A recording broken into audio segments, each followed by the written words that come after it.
It was a beautiful Saturday morning, and the rays of the sun painted the forest-covered hills with its golden brush strokes, casting a blend of patches of light and shadows through the thick canopy of leaves.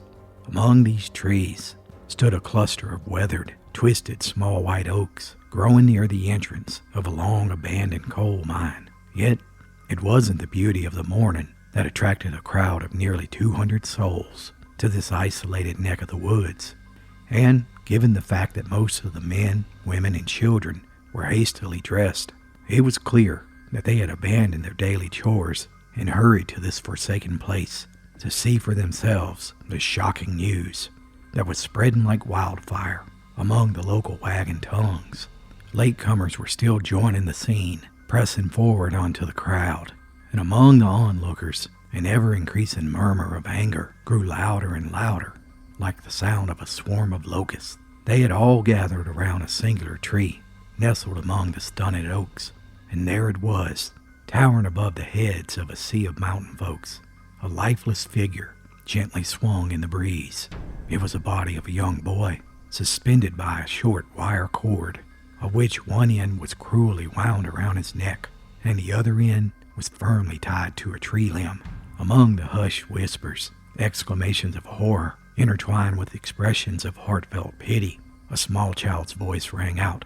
"Ma, what's Roy doing there?" The words had come from a 7-year-old youngster, tugging at the skirt of a woman, who with her mouth wide open, stood motionless as she couldn't take her eyes off of the horrible scene. In an effort to quiet the child, another woman picked up the child for a better view.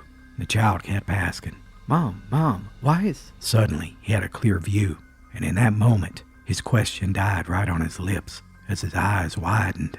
"Poor Miss Ricky. Has she been told?" one woman questioned. "I don't know, but it's going to be a powerful shock to her. Has anybody seen the boy's father?" Another spoke up. "Not that I know of. I wonder what made the boy kill himself." "I don't know, but he was a strange little kid. I heard his pa used to beat him something terrible." "Is that so?" It seemed everyone had many questions, and so did the county coroner and the sheriff. Before long, the sound of an engine could be heard echoing through the mountains, coming over Nelson's Gap, and within a few minutes, the county officials arrived on the scene and made their way through the crowd. The coroner had been to many mining accidents in the past, but this was different, and he braced himself for what he was about to witness. There before him, a small blonde-haired boy, wearing a faded blue shirt and a pair of overalls. His hair cascaded haphazardly over his eyes. He appeared undersized and underfed. Suspended from the tree, he dangled by a 30-inch cord. His feet were just barely above the ground. His right eye had been gouged out, and there was a large bruise on the side of his face. It was clear the boy had been here for some time, the coroner figured, perhaps as much as 3 days. Interestingly, there were no welts on the boy's neck from which the cord was wrapped, and running his eye up to where the rope was attached to the branch, he noticed that the bark on the limb hadn't been disturbed, as one might have suspected it would have been if the child had struggled. The sheriff broke the silence. "What do you think of it?" "Oh, it's very curious indeed. This whole business strikes me as being most peculiar," the coroner replied. The old lawman of more than 40 years agreed, and he turned to the crowd. "Who is this youngster?" "Well, that's little Roy Ricky," one man replied, "and that's his father standing right over there." The sheriff approached the father, who was over 6 feet tall, with brushy eyebrows, smoking a corn pipe. The officer was well accustomed to the nonchalance of mountain people, and he asked sympathetically, "Are you the boy's father?" "Yep," came the word from the side of the man's mouth as he took another draw from his brown-stained pipe. "Well, how do you explain the death of your boy, Mr. Ricky?" "I reckon I can't explain it. Last time I saw him alive was Wednesday evening when he set out to water the cow. When he didn't come back, his ma and Jim Andy looked all over, but they couldn't find hide nor hair of him," the father replied. "Well, who's Jim Andy?" He's a boarder up at my house. He's the one that found the body. He's standing right over there." The sheriff approached Jim Andy, a short, stocky man about 5'6" tall, with deep lines on his rugged face that made him look much older than he was. The officer began the questioning. "Are you the one that found the body of little Roy Ricky?" "Well, yes, sir. I found it this morning about 6 o'clock when I took the cow to the spring. Last time I saw him was Wednesday evening about 5 o'clock when his mom told him to take the cow to the watering hole."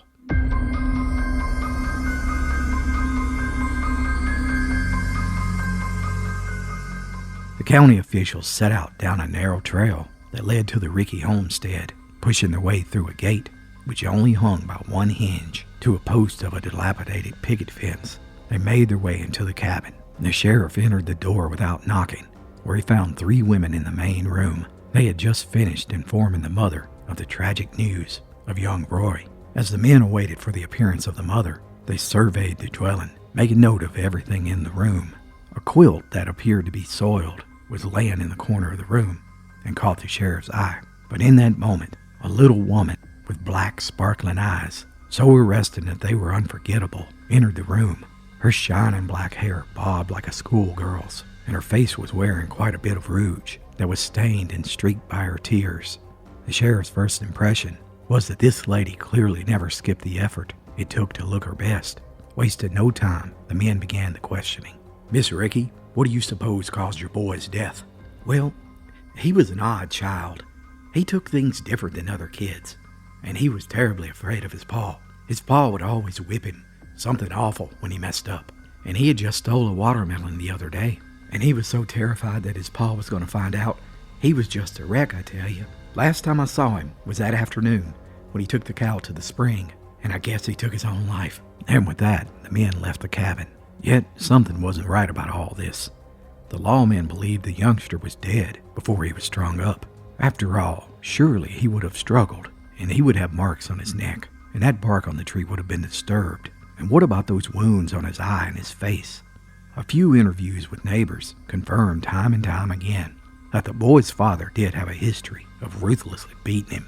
And the evening the boy went missing, the father didn't go to work. And for the next 3 days, while all of the folks in the community searched for the boy, the father had never bothered to. And even more eyebrow-raising was that many folks had been by the crime scene the day before to fetch water from the spring, yet young Roy wasn't there. Was the crime staged? Perhaps the father had killed the boy accidentally or on purpose, the sheriff thought. However, his interviews with neighbors also turned up another interesting twist. It seems that rumors were running wild that this boarder, Jim Andy, was secretly having an affair with Miss Ricky. Had young Roy threatened to reveal their relationship to his father? Many questions remained. The only thing they knew for sure, that Roy Ricky didn't die from natural causes.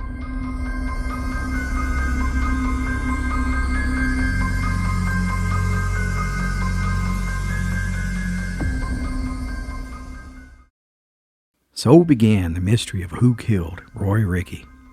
The authorities decided to revisit the crime scene the next day. A careful examination revealed drops of blood on the grass. Oddly, there were no footprints from the victim.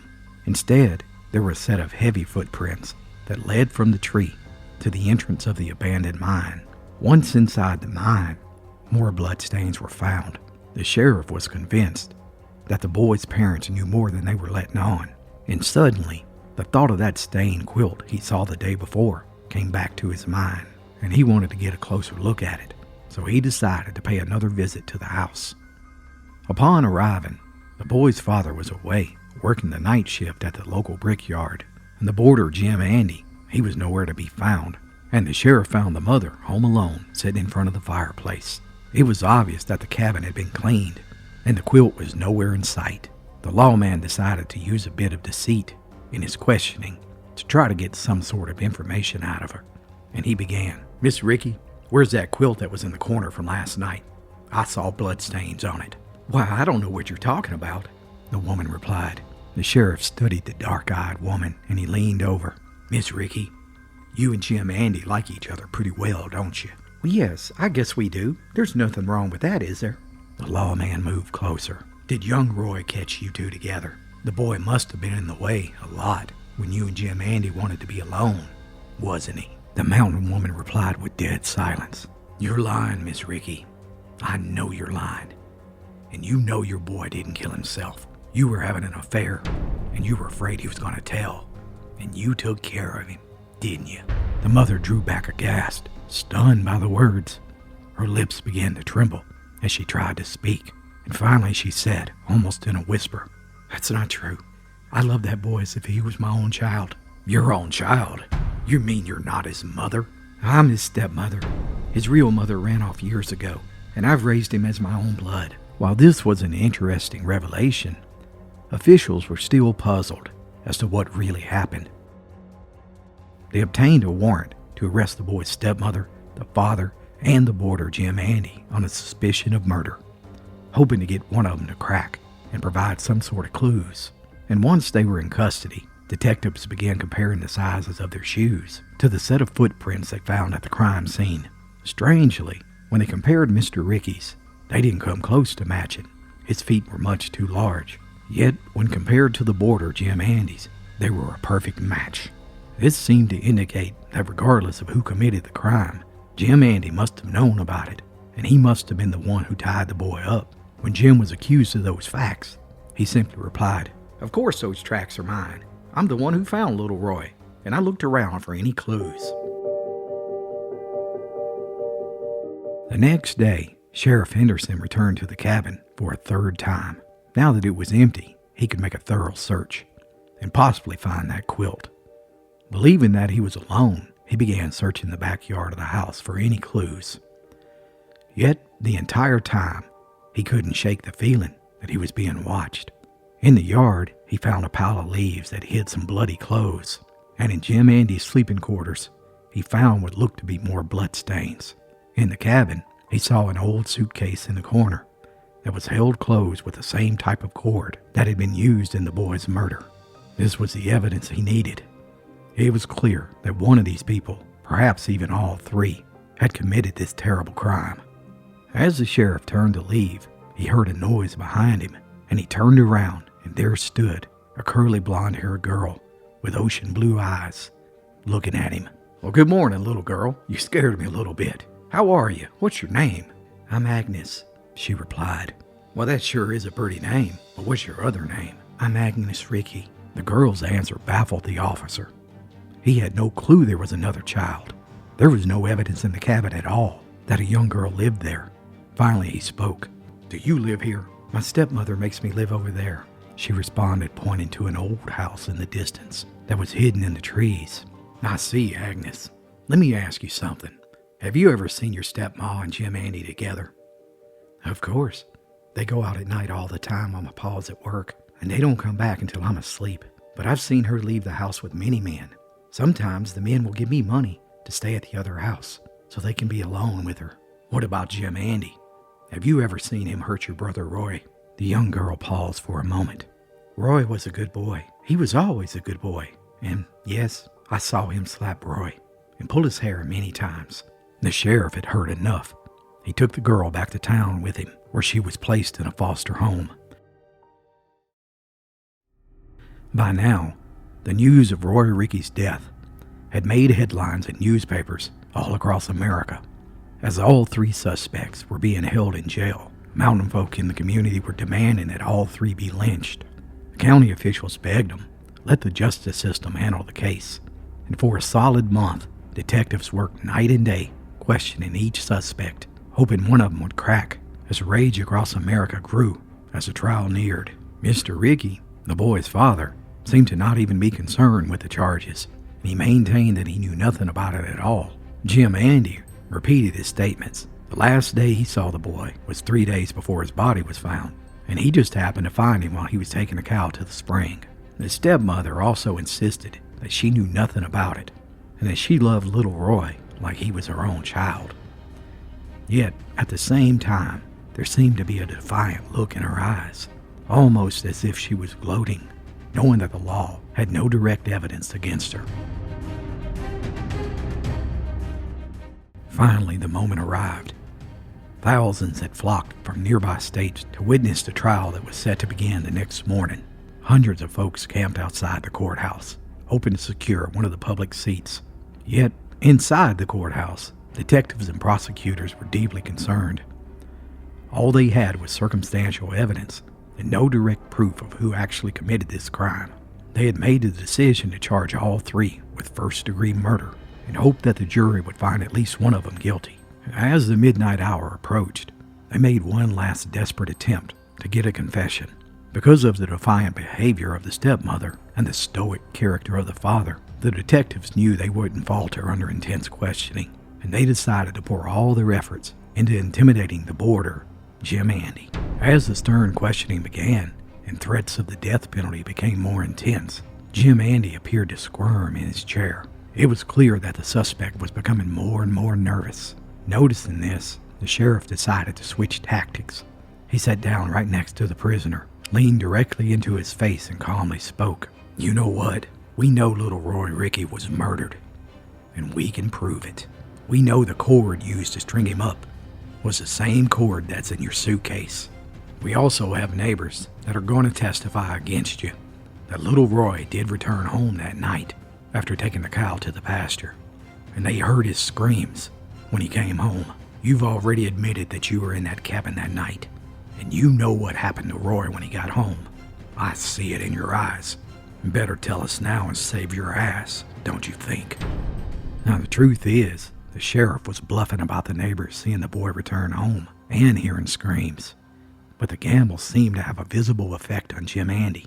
He moved uneasily, moistened his lips, and looked silently at the floor. Suddenly Jim asked, "Sheriff, do you have a cigarette?" "Sure, Jim," the sheriff replied. "Here's a whole pack that you can keep." The prisoner's face brightened, as if he had at last found an unexpected friend. He continued, "Now, Jim Andy, we don't want to kill you for this thing if you didn't do it. But the way it stands now, you're in it just as thick as the other two. I'm afraid to tell anything. Yet, at the same time, if I don't tell, they're going to frame me." The sheriff softened his voice.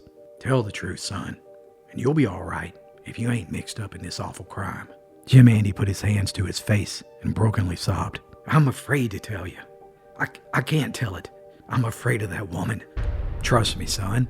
We'll put you in federal prison if that's necessary, where the lynchers can't get to you. And we'll put that woman where she can never hurt anybody again. I'll do everything I can for you. But you've got to tell me who killed Roy Ricky."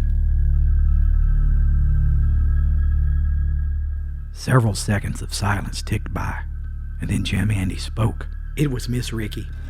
Roy came back Wednesday, late evening, and we were eating supper, when Roy said something about telling his dad about us. We had been together a lot, and we'd had some mighty big times. And Roy was around all the time, and once or twice he had came in on us when we were intimate, and he showed that he didn't like it. And that night, he acted like he was going to surely tell on us. Miss Ricky was sitting across the table, and suddenly, I saw an evil look in those black eyes. She picked up a plate and she threw it at him, and it hit Roy right in the face. It shattered, gouging his eye out. He threw up his hands and started screaming. I was scared, and I didn't hardly know what to do, so I picked him up and I tried to stop the bleeding. But she wasn't done. In a rage, she rushed around the table, and she grabbed little Roy by the neck, and she choked him while she screamed bloody murder. And when she finally stopped, he was dead. When it was over, we were both scared, and we wrapped him up in a quilt, and we put him in the corner of my room. She was afraid the body would begin to smell, and she made me carry it down to the old mine. We both took it there late Friday night. We thought it might be best if we hung him from that tree. So, in the darkness, we put it up there. I was so afraid I didn't know what to do. I just did what she told me to, and that's all there is to it.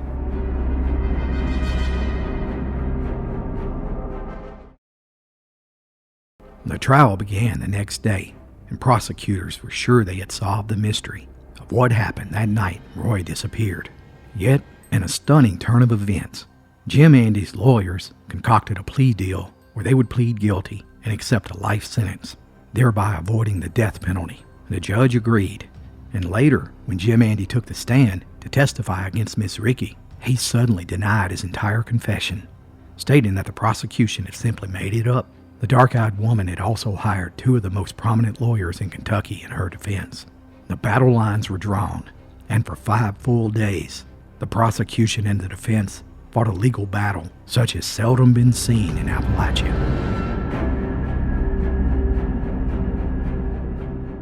Finally, the case was in the hands of the jury as a captivated nation anxiously awaited the verdict. The prosecution sought the death penalty for both the father and the stepmother, and after days of gridlock, the jury finally returned with a verdict. We, the jury, find the defendant, Mr. Ricky, not guilty of murder. Shouts of anger erupted from the mountain men seated in the courtroom. Order! Order! Order in the court! The judge begged. And when calm was finally restored, the jury foreman continued. We, the jury, find the defendant, Miss Ricky, guilty of first-degree murder and sentence her to life in prison.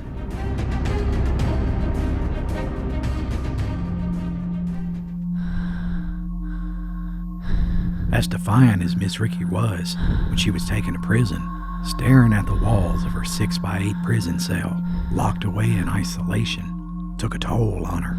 Within 4 years of her sentence, her shiny black hair had turned completely white, and she was sent to an insane asylum where she used her head to shatter a mirror and took the broken pieces and ripped at her abdomen until she bled to death.